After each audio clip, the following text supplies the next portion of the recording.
ಬೆಂಗಳೂರಿನ ಫುಟ್ಪಾತ್ಗಳಲ್ಲಿ ರಸ್ತೆಗಳಲ್ಲಿ JCBಗಳು ಸದ್ದು ಮಾಡ್ತಾನೆ ಇದ್ದಾವೆ. ಒತ್ತುವರಿ ತೆರವು ಎನ್ಕ್ರೋಚ್ಮೆಂಟ್ ಏನು ಮಾಡ್ಕೊಂಡಿದ್ರಲ್ಲ ಫುಟ್ಪಾತ್ ವ್ಯಾಪಾರಿಗಳು, ಇವರನ್ನ ತೆರವುಗೊಳಿಸೋದಕ್ಕೆ ನಿರಂತರ ಕಾರ್ಯಾಚರಣೆ ನಡೀತಾ ಇದೆ. ಇವತ್ತು 11ನೇ ದಿನಕ್ಕೆ ಈ ಕಾರ್ಯಾಚರಣೆ ಮುಂದಡಿಯನ್ನು ಇಟ್ಟಿದೆ. ಸಚಿವರು ಹೇಳ್ತಾರೆ, ಬೆಂಗಳೂರು ಅಭಿವೃದ್ಧಿ ಸಚಿವ ಕೃಷ್ಣ ಬೈರೇಗೌಡ ಅವರು ಯಾವುದೇ ಕಾರಣಕ್ಕೂ ಕೂಡ ನಾವು ಕಾರ್ಯಾಚರಣೆಯನ್ನು ಸ್ಥಗಿತ ಮಾಡಲ್ಲ ಅಂತ. ವ್ಯಾಪಾರಿಗಳಿಂದ ಒತ್ತಡ ಕೇಳಿ ಬರ್ತಾ ಇದೆ.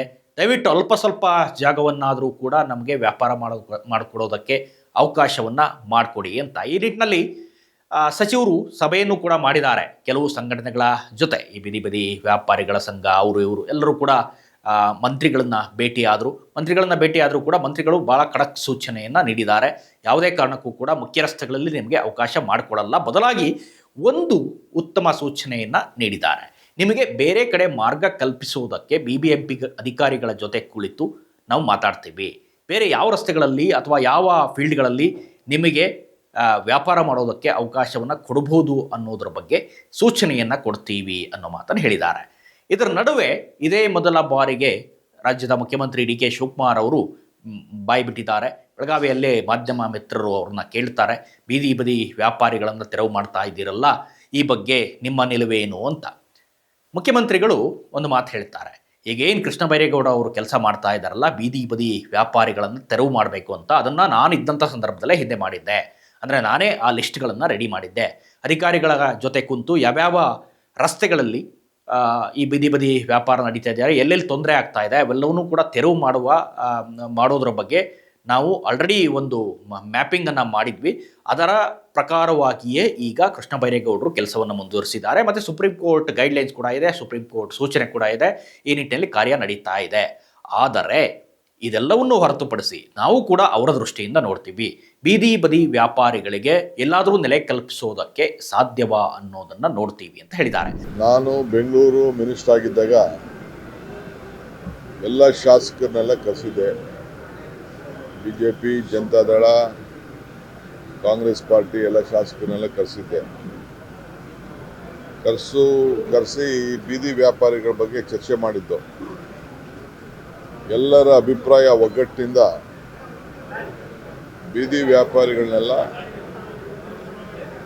ಎಲ್ಲೆಲ್ಲಿ ಟ್ರಾಫಿಕ್ಕಿಗೆ ತೊಂದರೆ ಆಗ್ತಾ ಇದೆ ಅವ್ರನ್ನೆಲ್ಲ ತೆರವುಗೊಳಿಸಬೇಕು ಅನ್ನೋದು ಎಲ್ಲ ಒಟ್ಟು ಅಭಿಪ್ರಾಯ ಆಗಿತ್ತು. 3 ಪಕ್ಷದವ್ರದ್ದು ಅಭಿಪ್ರಾಯ ಆಗಿತ್ತು. ಆ ಪ್ರಕಾರ ಕೆಲಸ ನಡೀತಾ ಇದೆ.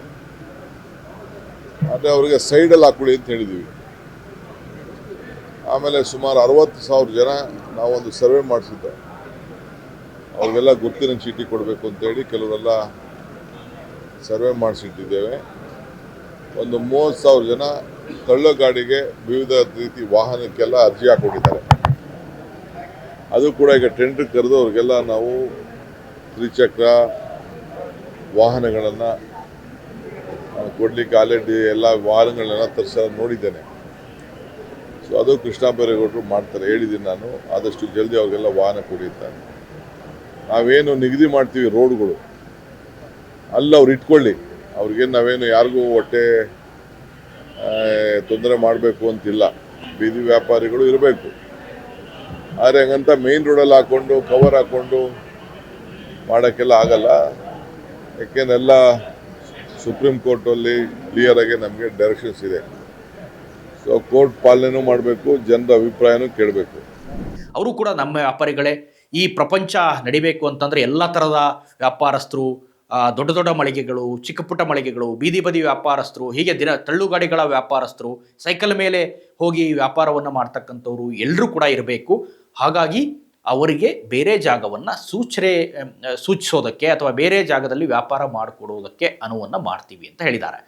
ಈಗ ಕಾರ್ಯಾಚರಣೆ ನಡೀತಾ ಇರೋದು ಕೇವಲ 20% ರಸ್ತೆಗಳಲ್ಲಿ, ಅಂದರೆ ಬೆಂಗಳೂರಿನ 20% ರಸ್ತೆಗಳಲ್ಲಿ ಮಾತ್ರ ಕಾರ್ಯಾಚರಣೆ ನಡೆಯುತ್ತೆ. ಉಳಿದಂತೆ 80 ಭಾಗ ಹಾಗೆಯೇ ಬಿಟ್ಟಿದ್ದಾರೆ. ಎಲ್ಲೆಲ್ಲಿ ಜನಸಂದಣಿ ಇಲ್ವೋ ಅಥವಾ ಎಲ್ಲೆಲ್ಲಿ ಮುಖ್ಯ ರಸ್ತೆ ಅಂತ ಅನಿಸಿಲ್ವೋ ಅಲ್ಲೆಲ್ಲ ಯಾವುದೇ ತೆರವು ಕಾರ್ಯಾಚರಣೆ ನಡೆಸಿಲ್ಲ. ನೋಟಿಸ್ ಹೋಗಿದೆ ಕೆಲವರಿಗೆ, ಇನ್ನು ಕೆಲವರಿಗೆ ಸೂಚನೆ ಹೋಗಿದೆ, ಅಂದರೆ ಅನೌನ್ಸ್ಮೆಂಟ್ಗಳನ್ನು ಕೂಡ ಕಳಿಸಿದ್ದಾರೆ. ಆದರೆ ಮುಖ್ಯಮಂತ್ರಿಗಳು ಹೇಳಿದ್ದಾರೆ ಮತ್ತು ಬೆಂಗಳೂರು ಅಭಿವೃದ್ಧಿ ಸಚಿವರು ಹೇಳಿದ್ದಾರೆ, ನಿಮ್ಮನ್ನು ಒತ್ತುವಳಿ ಮಾಡೋದು ಅಥವಾ ಎತ್ತುವಳಿ ಮಾಡೋದು ನಮ್ಮ ಕೆಲಸ ಅಲ್ಲ. ನಿಮ್ಮ ಒತ್ತುವರಿಯನ್ನು ತೆರವು ಮಾಡ್ತೀವಿ ಅಂತಂದರೆ ಅದು ಜನರ ಅನುಕೂಲಕ್ಕೋಸ್ಕರನೇ ಮಾಡ್ತಾ ಇದ್ದೀವಿ. ಹಾಗಾಗಿ ನಿಮಗೂ ಕೂಡ ಬೇರೆ ಕಡೆಯಲ್ಲಿ ನೆಲೆಯನ್ನು ಕಲ್ಪಿಸೋದಕ್ಕೆ ನಾವು ಯೋಚನೆ ಮಾಡ್ತೀವಿ ಅಂತ ಹೇಳಿದ್ದಾರೆ. ಬೆಂಗಳೂರಲ್ಲಿ ಸಾವಿರಾರು ಜನ ಬೀದಿ ವ್ಯಾಪಾರಿಗಳು ಇದ್ದಾರೆ. ಸೊ ಅವರ ಕಷ್ಟವನ್ನು ಕೇಳಿದರೆ ನಿಜಕ್ಕೂ ನೋವಾಗುತ್ತೆ. ಯಾಕೆಂದರೆ ಪ್ರತಿಯೊಬ್ಬರಿಗೂ ಕೂಡ ತಮ್ಮದೇ ಆದ ಕಷ್ಟಗಳಿರುತ್ತೆ. ಏನೋ ಒಂದು ತಳ್ಳು ಗಾಡಿಯನ್ನು ಮಾಡಿಕೊಂಡು ಜೀವನ ಸಾಗಿಸ್ತಾ ಇದ್ವಿ, ನಾವೇನು ಕಳ್ಳರಲ್ಲ, ಸುಳ್ಳರಲ್ಲ ಅಥವಾ ಸುಲಿಗೆಕೋರರಲ್ಲ ಅನ್ನೋದನ್ನು ಕೆಲವು ವ್ಯಾಪಾರಿಗಳು ಹೇಳ್ತಾ ಇದ್ರು. ಕೋರ್ಟ್ ಸೂಚನೆ ಇದೆ ಅಂತ ತಮಗೆ ಈ ರೀತಿ ಮಾಡಿದ್ರೆ ಹೊಟ್ಟೆ ಮೇಲೆ ಹೊಡೆದಂಗೆ ಮಕ್ಕಳನ್ನು ಶಾಲೆಗೆ ಕಳ್ಸೋಕ್ಕಾಗಲ್ಲ, ಅಥವಾ ಮಕ್ಕಳನ್ನು ಓದಿಸೋಕ್ಕಾಗಲ್ಲ, ಅಥವಾ ಗರ್ಭಿಣಿ ಮಹಿಳೆಯರನ್ನು ನೋಡ್ಕೊಳ್ಳೋಕ್ಕಾಗಲ್ಲ, ವಯಸ್ಸಾದವ್ರನ್ನ ನೋಡ್ಕೊಳ್ಳೋಕ್ಕಾಗಲ್ಲ, ತಮಗೂ ಕೂಡ ಸಾಕಷ್ಟು ಕಾಯಿಲೆಗಳನ್ನು ಇಟ್ಕೊಂಡು ಕೆಲಸ ಮಾಡ್ತಾ ಇದ್ದೀವಿ, ಆದರೂ ಕೂಡ ನಾವು ನಮ್ಮ ಶ್ರಮವನ್ನು ನಂಬಿ ಬದುಕನ್ನು ನಡೆಸ್ತಾ ಇದ್ದೀವಿ, ನಮಗೆ ಅವಕಾಶ ಕೊಡಬೇಕು ಅಂತ ಮನವಿಯನ್ನು ಮಾಡಿದರು. ಆ ಮನವಿಗೆ ಮುಖ್ಯಮಂತ್ರಿಗಳು ಹಾಗೆ ಬೆಂಗಳೂರು ಅಭಿವೃದ್ಧಿ ಸಚಿವರು ಸ್ವಲ್ಪ ಸ್ಪಂದಿಸಿದಂಗೆ ಕಾಣ್ತಾ ಇದೆ. ಬಹುಶಃ ಅವ್ರ ಹೊಟ್ಟೆ ಮೇಲೆ ತಣ್ಣೀರು ಬಟ್ಟೆಯನ್ನು ಹಾಕೋದು ಬೇಡ ಅನ್ನುವ ದೃಷ್ಟಿಯಿಂದ ಬೇರೆ ಬದಲಿ ವ್ಯವಸ್ಥೆಯನ್ನು ಮಾಡೋದಕ್ಕೆ ಅಧಿಕಾರಿಗಳಿಗೆ ಸೂಚನೆಯನ್ನು ಕೊಟ್ಟಿದ್ದಾರಂತೆ. BBMP ಅಥವಾ GBA ಮುಖ್ಯ ಆಯುಕ್ತರಿಗೆ ಈ ಸೂಚನೆ ಹೋಗಿದೆಯಂತೆ.